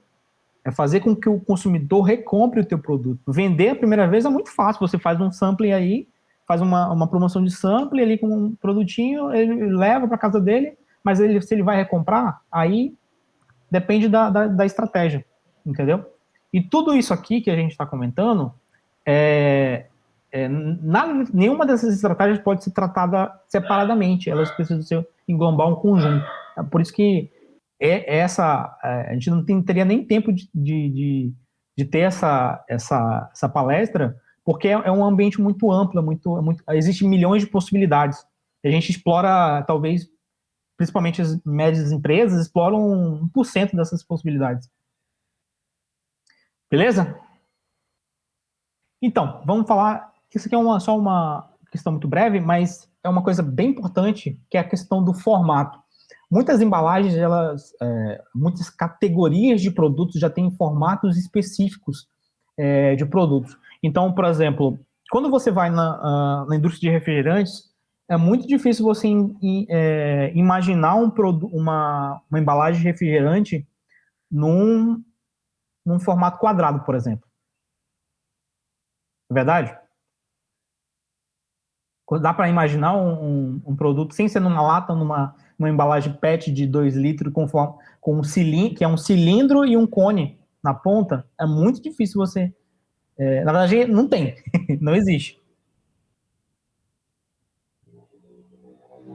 Então, certos tipos de produto já tem uma silhueta muito específica. O formato da embalagem já direciona o consumidor visualmente, que a gente vai chamar de gestalt, para determinado... Por exemplo, você sabe que tipo de categoria de produtos é isso aqui?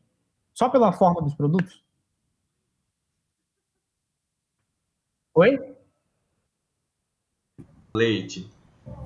Como assim? Perfume. Produto? Perfume.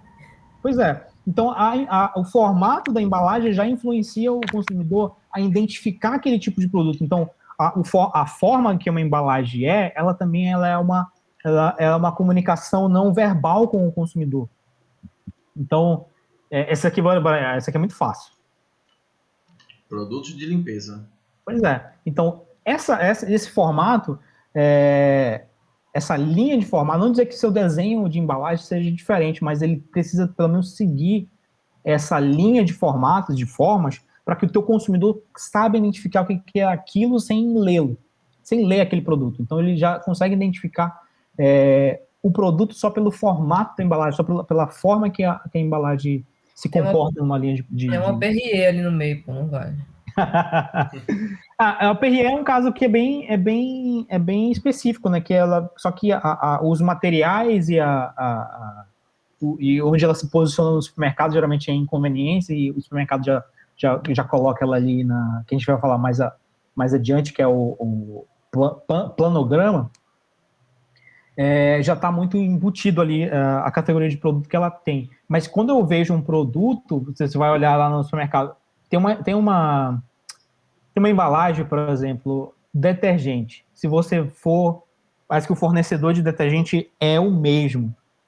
Mas se você colocar um detergente numa embalagem que é muito parecida, por exemplo, com um Veja multiuso, um produto, um desodorante, o consumidor não vai saber identificar que aquilo é um detergente e não um desodorante, entendeu? Então esse formato já está muito fixado na cabeça do consumidor, e variar desse formato, dos formatos que já são usuais no mercado, pode te atrapalhar na questão da venda, entendeu? Porque o consumidor pode não entender que é aquele tipo de produto.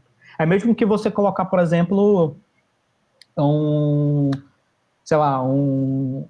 citei agora a questão do detergente, mas aquela mesma questão do refrigerante, por exemplo, numa embalagem Tetra Pak, que não tem viabilidade nenhuma.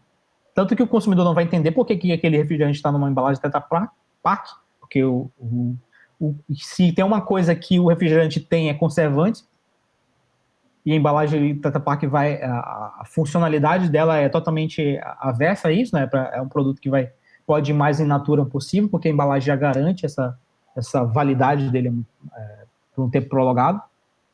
Então, entender o formato de uma categoria de produtos é muito importante para que esse processo também seja desenvolvido. Você não pode fugir muito daquela linha de desenho para que o consumidor não se perca com o teu produto. Isso também, isso aqui é uma coisinha básica.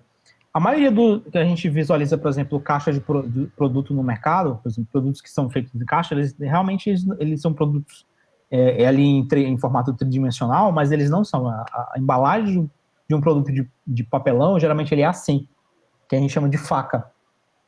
O que a indústria vai utilizar, o projeto que vai ser utilizado, é o produto no formato de uma faca. Então, por exemplo, se seu cliente ou sua indústria vai desenvolver um projeto de embalagem de papelão, por exemplo, ele vai visualizar o projeto na forma da faca, a faca que o projeto vai ser desenvolvido. E esse projeto, geralmente é mais específico para papelão, é o processo bem... ou ele é muito automatizado nas grandes indústrias, mas para os pequenos e médios empresas que fabricam alguma coisa em caixa, geralmente é feito isso aqui na mão. Ou seja, tem um trabalho a mais para montar a caixa, colocar o produto nessa caixa e transformar ela em uma caixa maior para ser distribuída e depois em pallet. Isso é bem curioso você entender aí que embalagens em plásticos, embalagens em papelão, geralmente vêm em formato de faca. Agora a gente vai falar um pouco sobre supermercado. Ele já está encerrando, mas é só um adendo.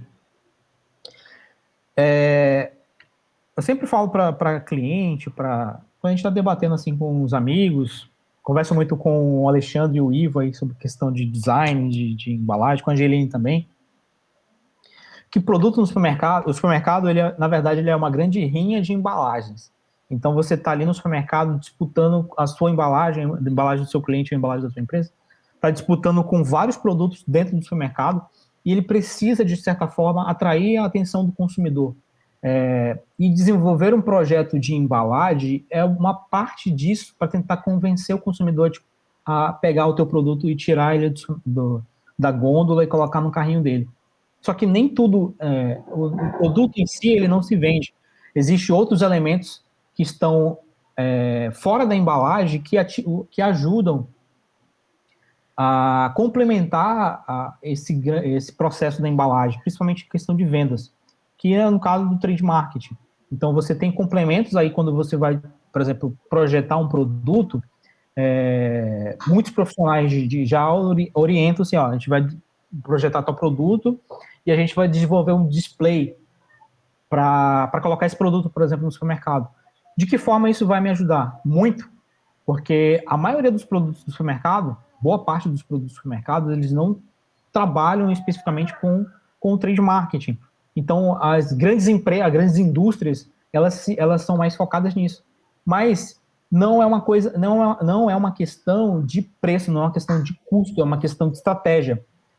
De não utilizar a estratégia de trade marketing no supermercado não é uma questão de custo, porque o custo, geralmente, desse tipo de produto, desse tipo de estratégia, ele varia, ele é acessível. O problema é a questão de como o time de marketing de determinada empresa trabalha em relação a essa estratégia.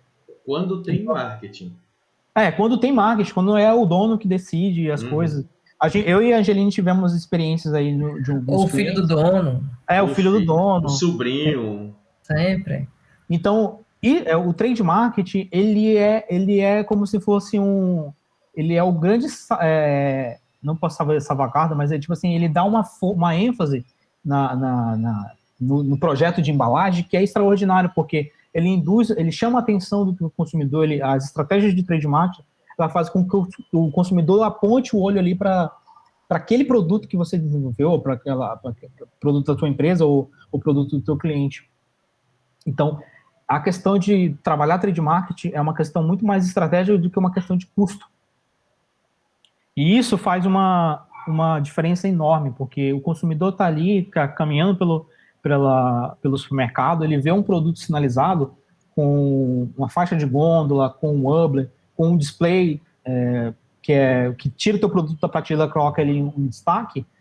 A probabilidade dele tirar aquele produto e colocar no carrinho dele é muito mais alta do que um produto que está ali sem sinalização, a não ser que aquele produto seja o líder de mercado, por exemplo, que é muito difícil o líder de mercado não trabalhar com, por exemplo, trade marketing, ou trabalhar com display separado, ou ter alguma estratégia segmentada para esse tipo de visualização no supermercado. Outra questão que é super importante a gente entender no supermercado é a questão do fluxo. Saber aonde que o teu produto está dentro do supermercado, saber onde que é o fluxo do teu produto, em que seção ele está, como é que ele está posicionado. Deixa eu ver um pouco d'água.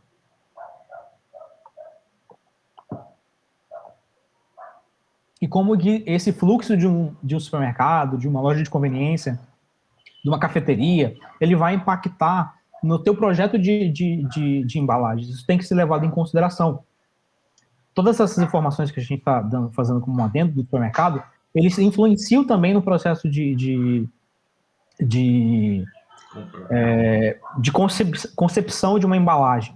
Então, por exemplo, se eu tenho no mercado, vou lá, aí eu chego no supermercado, faço um benchmark aqui dos produtos que são em café.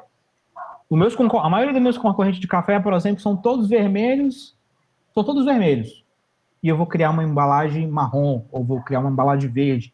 Isso é muito importante para que você imagine como é que você se programe, como é que vai ser o teu produto, vai ser posicionado nesse supermercado no futuro, como é que ele vai ser alocado ali diante dos concorrentes, como é que ele vai estar com relação ao mapa de calor ali de um estabelecimento, que, por exemplo, muitos supermercados, eles têm vários tipos de layouts de gôndola. A gente chama de planograma.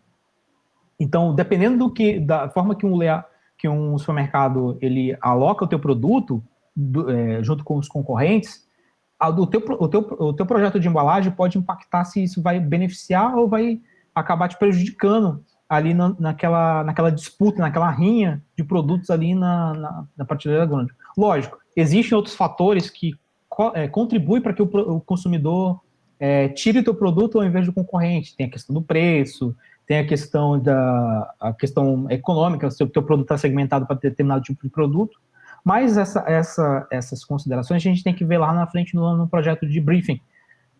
A questão do layout de supermercado, do layout de gôndolas, como é que o teu produto vai ser posicionado, como é que vai ser tratado o trade marketing, também impactam no projeto de desenvolvimento de embalagem. Então, quando você está no supermercado, você vê aqui, por exemplo, digamos que você é um profissional que vai desenvolver uma determinada embalagem, você tem que saber como é que aquele tipo de produto ele é alocado no supermercado. Por exemplo, aqui a gente está vendo um monte de batatas, de snacks, né? São categoria de snacks. Eles geralmente são produtos que são embalados em plástico, como saco, né? O pessoal fala mais que vem mais vento do que saco, mas o vento que vem ali ele é para proteger o produto de ser quebrado, de se desfragmentar. Porque se você amassar esse produto, ele já quebra. Então, a quantidade de ar que vem dentro desse produto é para proteger o produto de quebra durante o transporte e durante a exposição, até que o consumidor consuma. Ninguém vai querer consumir uma batatinha toda quebrada, né? fragmentar, eu não queria comer farofa de batatinha. Então o pessoal reclama de que vem mais ar do que batata, mas esse ar ele está protegendo o produto ali de se desfragmentar. Então, por exemplo, eu tenho que saber qual é os meus concorrentes, eu preciso ter essas informações de como é que eles são posicionados hoje, como é que o meu concorrente, por exemplo, trabalha a questão de trade marketing. Por exemplo, vou dar um exemplo aqui, já que está nesse setor, tem uma categoria de produto, que é snack também, não sei se vocês chegaram a ver no mercado, chamado Fronteira. Já chegaram a ver? É um snack geralmente mais caro do que um Doritos, mas ele é uma tortilha. Gente, uma tortilha mais cara, que ela está segmentada por um produto, por uma categoria de produtos acima ali do Doritos, por acaso. E o snack, ele geralmente, em supermercados, ele está sempre ao lado, esse Fronteira sempre está ao lado de uma embalagem de um molho, que é um molho complementar desse produto. Geralmente, os supermercados, dependendo da legislação, eles são feitos, são posicionados juntamente. Então, como é que eu vou concorrer com um produto, por exemplo, que tem bastante difundido um produto similar que complementa? Então, como é que eu vou concorrer com esse tipo de produto? Ele tem embalagens amarelas, como é que eu vou concorrer com um monte de produtos que tem embalagens amarelas? Eu vou trocar de cor, eu vou segmentar? A gente estava falando daquele mais na frente, mais atrás, eu tinha falado da maisena. Se vocês perceberem, todas as embalagens de concorrente da maisena são exatamente iguais à embalagem da maisena. Pode ser uma estratégia de cópia? Pode até ser, mas só que isso é uma questão de você tentar atrelar a imagem da maisena àquele produto e você tentar ganhar da maisena, a marca original, no preço. Você tentar assimilar que o consumidor entenda, esse aqui é a maisena. Esse outro aqui, da soia, também é maisena, só que é mais barato. Entendeu? E os dois são amido de milho, não são maisena. Deu para entender, mais ou menos? Sim. Então, eu vou comentar, só para a gente finalizar, comentar algumas tendências em relação ao mercado de embalagem. A gente já está 1h30 aqui, né? Comentar algumas tendências dessas mudanças que vão ocorrendo no mercado. Lógico, a gente não conseguiu abranger toda a ciência que é desenvolvimento de embalagem, mas a gente conseguiu pegar em pontos chaves. E algumas tendências que estão acontecendo conforme o mercado vai mudando, conforme a sociedade vai mudando, e conforme a nossa consciência, a gente estava falando de embalagem reciclável, e conforme a nossa consciência vai mudando, a gente tem a mudança dos produtos nas suas embalagens e as suas embalagens. Tem uma tendência muito grande no mercado, que é hoje você ter a questão do refil. O que é a questão do refil? Vocês já sabem disso aqui. Deve ter comprado muito disso. Que é você comprar o produto primário, que é um produto em embalagem, ou de plástico, ou é de alumínio. É muito raro ser de alumínio, ou de aço inoxidável, ou mas a maioria é plástico, é um plástico que tem um injetador. Você tem que comprar o refil para você preencher esse produto. Isso aqui é uma forma que o mercado está tentando responder a duas coisas: a segmentação de preços, porque você tem X produtos com preços variados, e esses preços você às vezes não consegue reduzir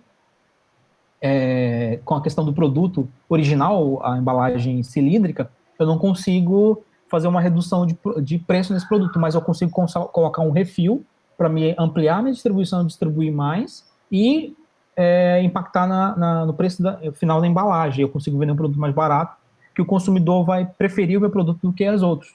Isso está sendo bastante difundido no mercado. Acho que a maioria do mercado está tendendo para, mercado de beleza principalmente, está tendendo para isso. Eu já estava conversando com o Caio esses dias sobre embalagem de café. Talvez daqui a um tempo eles queiram fazer uma embalagem única que o cliente possa comprar o refil para colocar dentro dessa embalagem, uma embalagem especial. O cliente compra uma embalagem especial do café, que eles vão vender café agora, e coloca essa embalagem numa embalagem de alumínio, uma embalagem de vidro, ou algo assim que seja decorativa, e o cliente vai comprando um refil para colocar e ficar trocando ali naquele produto. Mas o produto vai ter esses dois segmentos, só lógico, e a quantidade diferente. Tem uma questão bastante legal que está acontecendo em outras algumas estratégias, que é a questão de você utilizar complemento de informação ou para diversão, ou para mostrar um vídeo informativo sobre a empresa, sobre o produto, processo produtivo do produto, que é você utilizar realidade aumentada na embalagem, você conseguir que a embalagem ela tenha uma extensão, que seria você apontar o celular junto com o aplicativo, ou utilizando o próprio navegador, para ver uma animação em cima daquela embalagem, você tem uma interatividade diferente ali com o consumidor, e esse produto ser chamativo por isso, ou que você possa, sei lá, baixar um joguinho e jogar junto com a embalagem. Eu ia colocar alguns modelos que tem no mercado, mas é bem extensivo, tem uns que é só para mostrar, faz uma animação junto com a imagem. Eu já vi um que é um jogo, só que é uma embalagem americana, não consegui achar o vídeo para baixar. Mas quem quiser só me pedir, mas bem interessante você conseguir fazer essas animações aí de mesclar a embalagem com a realidade aumentada através do celular. Mas para mim a tendência que mais vai crescer daqui para frente é as embalagens, as biopacks, né? Que é você conseguir fazer embalagens que elas sejam ou feitas de fibra de algum tipo de planta, ou elas serem feitas de algum tipo de material que ele possa decompor e transformar em um subproduto. Aqui a gente tem isso aqui eu acho que vocês chegaram a ver, fez muito sucesso no ano da eleição, um panfleto de um candidato que se você plantasse aquele panfleto, tinha sementes naquela composição daquele papel, que nascia eu não sei qual era, uma hortaliça, eu não lembro qual é o nome da hortaliça, mas é mais ou menos que essa tendência, ou você ter só o produto já biodegradável, ele se degrada e ele não impacta tanto o meio ambiente, ou você que ele gere um subproduto, no caso aqui, ela vai gerar uma hortaliça, entendeu? Eu não estou falando por exemplo, de plástico biodegradável, gente, plástico pode ser biodegradável, pode ser do tipo que for, mas plástico, até o biodegradável, ele estraga, ele tem um certo impacto, lógico que o biodegradável tem um impacto menor, mas é mais uma questão de impacto visual, mas o plástico biodegradável, a maioria deles, ele pode contaminar um solo, por exemplo, quando ele tem uma degradação muito mais rápida. Lógico, tem alguns experimentos de plásticos que são feitos de produtos, como é que dizer, produtos de cana, tem N tipos de plásticos que estão sendo produzidos agora, mas isso ainda não é escalável, entendeu? A maioria do plástico que estão utilizando é só um plástico que ele tem uma composição que, quando ele está em contato com a natureza, ele vai se degradar muito mais rápido, mas ele não deixa de ser contaminante da mesma forma que é a sacola, entendeu? E aqui eu vou deixar... Nossa, tô ficando rouco. E aqui eu vou deixar algumas sequências de livros, que é bem legal. Eu tenho 2 desses livros aqui, que é o Design de Embalagens e o Ensopado de Design Gráfico. São livros maravilhosos. O Design de Embalagem é um livro maravilhoso, do Celso Negão, que trata ele é imenso, ele trata de aspectos psicológicos, aspectos... a parte de marketing dele é muito mais completa, em relação ao projeto, de como o projeto vai ser desenvolvido, as questões de fazer pesquisa, tem modelo de pesquisa nele, de como você pesquisar antes de lançar um produto. O Ensopado está mais dedicado a criar modelos específicos de design para N coisas, principalmente para diagramação, para publicidade, mas também para embalagens. Esse aqui eu tinha, mas eu descobri hoje que me roubaram. Na verdade, não me roubaram, minha ex-chefe ficou com ele. Que é um livro que trata sobre layout de loja. Eu tinha 2, na verdade, sobre layout de loja, mas o que trata esse livro de layout de loja? Ele é específico para projetos. Não sei se vocês já perceberam, por exemplo, você vai numa Renner da vida, ou numa Riachuelo, que tem um caminho que você passa para... não é um caminho reto, que você passa pela loja. Já perceberam isso? Você vai num... É um caminho para que você percorra quase que toda a loja. Exatamente, e ele tem produtos específicos posicionados em torno desse caminho. Então esse livro tipo trata... Centauro, né? Tipo Centauro isso, também. Tipo Centauro. Então você segue... esse livro trata muito disso, trata sobre fluxo, trata sobre planograma. É um livro muito maravilhoso. Eu sei que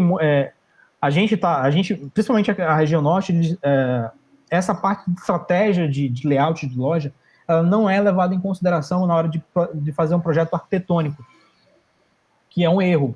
Quando você projeta uma loja pensando nas vendas que ela vai gerar, ele é um projeto, aquela loja, aquele projeto, ele é muito mais eficiente naquilo que ele se propõe. Então, esse livro é maravilhoso, procurem.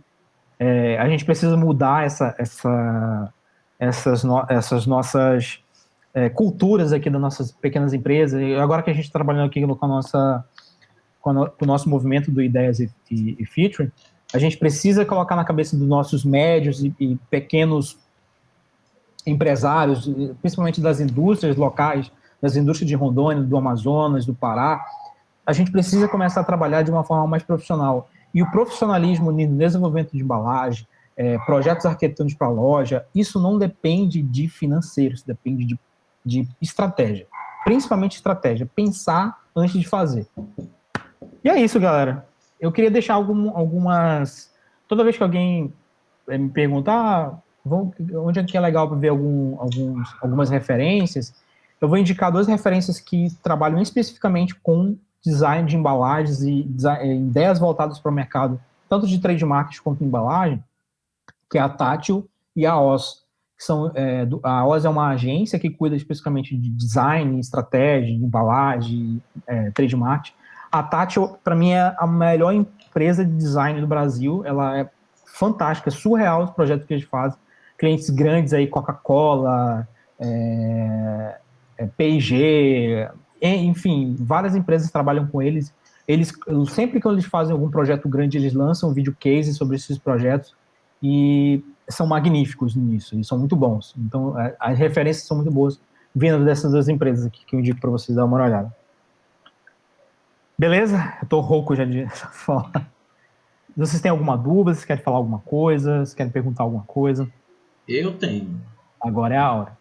Você disse que não era especialista? Pelo amor de Deus, cara. Surreal essa palestra, mano. Parabéns. Abriu muito a cabeça, abriu muito outras possibilidades que eu já vou linkando aqui no cérebro. Cara, obrigado mesmo. Viu? Que é isso, cara, precisando. E deixa eu falar uma coisa. Sempre que o desenvolvimento de projeto, assim, até eu discuto com meus amigos, o Adriano que está aqui, a gente sempre fala, da importância de você contratar um profissional, seja para consultoria, seja para desenvolver o projeto, para executar um projeto. Sempre é importante contratar um profissional treinado para aquele determinado... Não estou falando só de mim, estou falando de vários aqui. Aqui em Rondônia tem várias pessoas, o Alexandre, tem o Vitor lá do estúdio de design, esqueci o nome dele, mas tem um estúdio de design maravilhoso aqui em Porto Velho. Então, é importante contratar um profissional, não só para embalagem, mas para design, para publicidade. A gente sempre levanta essa bandeira que é importante você ter um profissional ali ao lado executando um projeto. Show. E aí, gente, ninguém ficou com dúvida, não é possível. Se bem que ficou tudo muito bem explicado. Eu queria até comentar uma. A gente interagiu também no meio, né? Interrompemos ele. É verdade. Sem problema. Eu não tinha visto, porque muita gente mandou a mensagem que eu não tinha visto no chat, porque a tela ficou inteira aqui. Alguém até comentou sobre... Foi sobre o quê? O Alexandre estava comentando sobre o trabalho de baixa qualidade. A gente viu desse... É uma empresa grande aqui em Rondônia. Grande não. Uma empresa de médio a grande porte, produzindo um produto bem duvidoso na questão de embalagem. Estão tentando utilizar uma estratégia que a gente chama de oceano azul, de fugir ali daquilo que eles trabalham. Porém, não focaram numa coisa muito importante e contribui bastante para a venda, que é você ter uma embalagem robusta, bem planejada, bem executada. O produto tinha um produto que a legibilidade dele era ruim, a ilustração duvidosa, a ilustração que simbolizava o produto duvidosa, e você tinha uma foto de um produto estragado, do produto passado do ponto. Então, eu não vou colocar aqui para a gente não ter confusão, vai que alguém trabalha com eles. Vai que sempre tem. Cara, combinação péssima. Alguém comentou aqui sobre a água, a cor da água, que tem um aqui que é rosa. Foi eu que comentei. Você foi, Alexandre. O Maurício estava falando a respeito das empresas que buscavam se diferenciar, né? Fugindo um pouco da identidade visual padrão dos produtos. Eu lembrei da Minalinda aqui, que ela seguiu pela identidade vermelha, sendo que a maioria dos produtos, se você for pesquisar, referenciar, são azuis, né? Produtos de água mineral. Então, assim, foi um diferencial aí da Minalina. Na verdade, até hoje eu acho estranho, vermelho. Não, eu acho assim, eu fico incomodado, né? Eu fico incomodado com o vermelho, eu não sei porquê. Incomoda um pouco porque é diferente demais Porque é diferente, né? Na tem verdade, os seus prós e os contras, né? Esse incômodo, ele é mais psicológico, tá? É uma questão mais psicológica. É porque você não vê isso no mercado, mas o teu inconsciente se sente incomodado com um produto que é específico, que é água. Você imagina, se você lembrar assim de água, você lembra uma água azul, né? Mas a água não tem cor. Lembrando que a água não tem cor. O que dá a cor azul é o plástico ou o vidro ou a luz, reflexo, né? a reflexo da luz, mas a água em si não tem cor. Mas a gente imagina, pela quantidade de coisas que a gente vê, o azul é relacionado à água. Isso em campanha, isso no próprio supermercado, você vê aquele monte de embalagem, aquele azul que está sendo refletido ali é do plástico. Então, os rótulos são azuis. Dificilmente você acha uma água verde, né? Para diferenciação entre água com gás e água sem gás, geralmente a água azul e vermelha. Água com gás. E engraçado, a água quando o rótulo é vermelho, a embalagem é de água com gás. Geralmente eles deixam as coisas mais fortes com gás mesmo. Isso, é uma forma de você diferenciar. O consumidor perceber, isso aqui é água com gás, isso aqui é água sem gás, sem precisar ler nada, né? Agora vocês já viram que tem um energético aqui, que eu estranhei demais quando eu cheguei aqui em Porto Velho, que ele é azul por fora. Eu achava que era uma garrafa d'água e era energético. Eu disse, oxi. É o Blue alguma coisa? Blu-ray, eu acho. Blu-ray. Aí eu disse, pelo nome tá perdoado. É um plástico azul bem duvidoso, né? Cara, é muito, muito azul. Quanto a isso, eu vou me abster de opinar, porque... Um absurdo atrás do outro. Por exemplo, a Angelina trabalha na Red Bull, mas a Red Bull não entrega nada em outro tipo de material se não for alumínio. Sim. A Red Bull só entrega produto em lata de alumínio.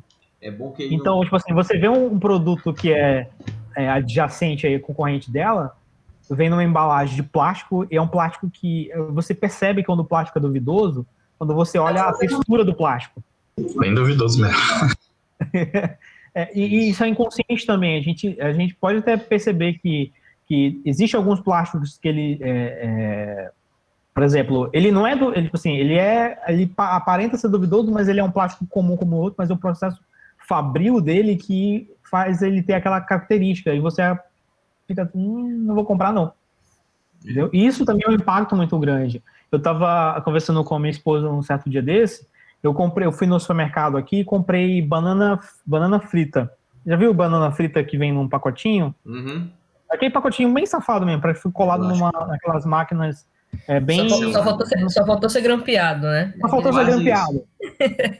Se você olha para aquele produto, se você melhorasse um aspecto que é a base e o rótulo, você provavelmente teria um aumento de vendas muito mais significativo. Porque, por exemplo, a embalagem que vem ali no produto é um rótulo de papel. É um rótulo de papel com impressão bem... Parece que foi imprimido no tonel. Jato de tinta, parece um jato de tinta. Se você mudasse o aspecto dessa embalagem, você comprasse uma máquina que faz um embalo automático, que deixa as pontas iguais, e você colocasse um rótulo BOPP com uma banana assim, frita, uma marca bonitinha vermelho, você faz a comparativo e aumentar demais a venda. Porque o consumidor, psicologicamente, ele entende que é um produto X, diferente de produto Y. Entendeu? Com certeza. Agora eu queria comentar de um case muito interessante. Eu estou falando demais. Se quiser me interromper, tudo bem. Pode ficar à vontade. Uma bebida chamada Beauty Drink. Não sei se vocês já ouviram falar. Já. Ela é, cara, o que Como é o nome? disso? Beauty Drink, que é beauty de beautiful, de beleza. Porque é uma água com aspecto, parece um shampoo, ela fica na área de cosméticos, porque essa água ela tem um troço na tampa com colágeno que você bate, mistura, e você toma aquilo para melhorar a sua beleza, uma beleza de dentro para fora. Esse produto é brasileiro, é patenteado pela Cris Arcangeli, que eu sou fã dela em todos os quesitos. A mulher é sensacional. Só não no Shark Tank, que ela não investe em nada. Não, mas agora eu tenho como defendê-la. Eu estava vendo um podcast que várias pessoas desistiram porque não queriam crescer. E ela pensa muito na escala, sabe? Além dela ser muito linha dura e dizer, teu produto é uma bosta. E ela fala mesmo, não tá nem aí. Ela ainda tem esse porém das pessoas desistirem, né? Quando ela investe, as pessoas desistem. E aí, cara, foi zoado demais ela comentando sobre o case de que é uma água que tá dentro da área de cosmético e parece um shampoo, é muito diferente.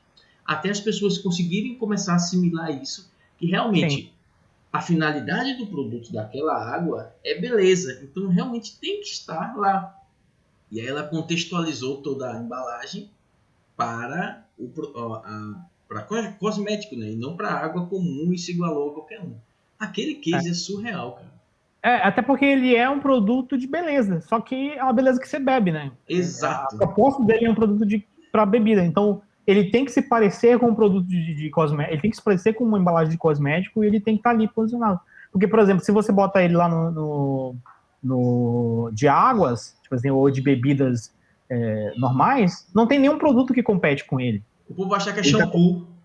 Isso, o promotor aqui botou um negócio errado aqui, ó. Tá no lugar errado. Até porque quando você vai pegar ele no supermercado, você pega ele, a maioria dos clientes vai pegar água, não é um shampoo. Shampoo é esse. Entendeu? Depois eu vi que é um produto que é para beber, um produto de beleza, mas que se bebe. Então, se ele botasse perto de uma bebida X, sei lá, uma bebida natural ali, da voz. Ia dar uma bugada na cabeça do consumidor, entendeu? Então ele tá no ambiente que realmente e esse produto é muito vendido em farmácia. Ele é muito vendido em farmácia, mas na parte de beleza ali da farmácia. Rapaz, eu tenho que ir lá ver se eu encontro isso aqui. Muito bacana. Esse do Beauty Drink, eles anunciaram muito tempo na TV, assim, na Rede TV, no Pânico. E, tipo assim, todo mundo ficava chocado que era a Sabrina, que era a garota propaganda desse produto. Sabrina Sato. E a primeira vez que eu vi ele, eu fiquei, que porra é essa? Porque era uma garrafinha, aí, tipo, uma garrafinha fina, né? Aí que você quebrava o negocinho lá, caía, aí tomava. Eu via muita gente beber, aí eu fui vendo uma farmácia em Manaus. Só que ele fica perto dos produtos de beleza, mas ele é um display separado. Exato. Ele é um produto de alto valor agregado, então ele é separado da prateleira de produtos. E como ele não tem quase um concorrente específico, ele ficava separado e já dava um destaque para ele ali. Loucura. Gente, tá dando algum BO aqui no Meet. Não sei o que tá acontecendo. Mais alguém tem alguma dúvida, gente? Não, achei bem bacana, viu, Maurício? Gostei mesmo. Obrigado. Enquanto você falando ali, eu bem olhando aqui, que eu tenho a minha logo bem grandona na parede, né? Das cores lá. Eu falei, eu acho que... Você falando, eu bem olhando, ver se estava ok. Tá ok. Não, isso é importante, é importante. E hoje em dia, eu tava vendo uns projetos aqui de Rondônia, tem muita empresinha pequena, que começou pequeno, tem um negócio pequeno, investiu em design, começou a crescer, começou a vender mais, começou a evoluir. Hoje tem uma coisa mais ou menos melhorado. A gente tem um exemplo eu tinha visto alguém postando um negócio da Dulin, como é que era a embalagem da Dulin antiga e como era a embalagem da Dulin hoje. Tipo assim, deu uma evoluída bastante grande. Então, tipo assim, é só acreditar que o negócio vai e que o negócio vai. Entendeu? Vou mostrar minha logo para vocês. Eu quero ver. Peraí. Olha lá. Ele me quer. Olha que legal. Ele me quer. Boleria, docinhos? Doceria como é que é? geral. Doceria em geral? Bem colorido, legal. Hoje o carro-chefe é palha italiana. Ah, isso é bom demais. Palha italiana. Uau, isso é bom, hein? Bom demais, bom demais. Legal. Mas você já pensou em vender no supermercado já? Em supermercado ainda não. Mas tô vendo padaria, sabe? Quando deixa o produto lá, padaria, esses lugares menores, assim. Tô tentando ver aqui porque eu não lembro o que é. Tá, legal. É como se fosse uma. Como é que eu posso dizer? É uma mistura de alfajor com. Como é que é? Com chocolate. É diferente, com não tem chocolate. nada parecido. E não só de chocolate, né? Que eu faço de outros sabores também. Ninho, tem de whisky, tem isso de... Isso aí. Numa embalagem bonitinha, na melhor. Geralmente esse tipo de produtinho fica no melhor ponto do supermercado, que é a frente do caixa. A frente do caixa é o ponto mais quente do supermercado, porque você está vendendo um produto ali para o consumidor que é para estimular. Geralmente os produtos por impulsos estão ali naquela frente do supermercado, e quando você tem um displayzinho que chama muita atenção, o consumidor e passa. Ou então, coisas que a pessoa pode esquecer, tipo gilete, pilha. Exatamente, pilha. Mas esses produtos geralmente eles têm muita ênfase em compra por impulso, né? Você vê um chocolatinho, deu uma fominha, botou. Então, quando você for fazer a sua estratégia lá de embalar a sua palha italiana, já pensa nisso. Eu vou posicionar meu produto na frente do caixa, que é onde o consumidor vai destacar e levar. Perfeito? Massa. Show. Perfeito aí. Alguém falou? Lúcio? Não, perfeito. Você agregou bastante aí, mano. A imagem. Eu quero ver. Eu tinha acrescentado, pô. Eu tinha acrescentado quando tu entrou falar sobre a questão das tendências. Eu acompanho muito isso, né? A questão de consciência ambiental, tudo, até que eu coloquei um comentário aqui. Eu lembrei desse caso da Islândia, né? Lá eles abandonaram a embalagem da pasta de dente. Lá eles vendem a pasta de dente isoladamente. Eu acho muito massa, assim, porque o que tu faz com a embalagem da pasta de dente? Tu joga inútil, né? E o impacto dessa embalagem é altíssimo, porque você está usando um plástico que ele precisa ter uma densidade muito maior para poder proteger aquele produto. Na verdade, aquela embalagem de creme dental, ela serve para manter o produto no seu estado ideal para uso. Entendeu? Então, tipo assim, porque se você tenta colocar o creme dental no ambiente externo por um dia, ele solidifica. Ele solidifica. Sim. Então, aquela embalagem ela tem um impacto muito grande na natureza. Então, como a gente já não tem coleta seletiva, isso vai para o lixo, vai para o lixão, vai passar milhares de anos ainda. Aí, no caso, eles desenvolvem uma embalagem específica do tubo, né? Sim. Com tecnologia. É muito mais fácil de invasar também. Verdade. É interessante, só isso mesmo que eu queria pontuar, a questão das tendências, como a gente encontra, né, a questão das empresas, elas buscando essa parte de conscientização, procurando embalagens com materiais recicláveis ou com menos incidência ambiental, impacto, né? Sim. Que é a tendência atual mesmo, né? Eu acho que em poucas partes do país, em poucas cidades é difícil achar, mas a Duracell, ela tem coleta de pilha. Que é a P&G, né? A P&G tem coleta de pilha. Então, se eu não me engano, eles não são líder de mercado, mas eles são da categoria premium de pilhas. Então, eles têm a coleta em algumas cidades. Infelizmente, não tem em todos os supermercados. Não é muito fácil de descartar a pilha. Tranquilo, é isso aí, mano. Arrasou aí. Olha, por compartilhar um pouco aí do conhecimento. Eu acho massa essa questão de embalagem. Eu não sou muito de trabalhar com embalagem, né? Sim. Mas eu acho massa, cara, pesquisar essa questão de design, como é feito. Eu quero saber quando é que você vai fazer diagramação aqui, quando é que vai ter uma palestra sobre diagramação. Próximo Alexandre. Eu ainda tô me aprofundando nisso, cara. Eu tô querendo focar em diagramação de EPUB, né? Sim. Aí a minha intenção é participar de um curso específico, porque mexe com programação, né? Sim. Para fazer diretamente em EPUB, isso é interessante. Aí tu mexe com InDesign e um programa, o Sigil, que é para editar o EPUB. Então, assim, é bem interessante. E é uma área que eu tô querendo entrar aí, cara, né? Porque é uma área com pouca gente aí, e é um serviço que eu posso estar oferecendo. Exatamente, cara. Vamos que vamos. Vamos que vamos. É isso aí. É isso, gente. Fechou, gente? Fechou. Maravilha. Bom demais. Obrigadão, Valeu. Maurício, pessoal. Valeu, Valeu, gente. Obrigado pela oportunidade, gente. A gente que agradece. A gente que agradece. Valeu, uma boa noite a todos aí. Abraço. Boa noite. Boa noite, galera. Tchau. Tchau.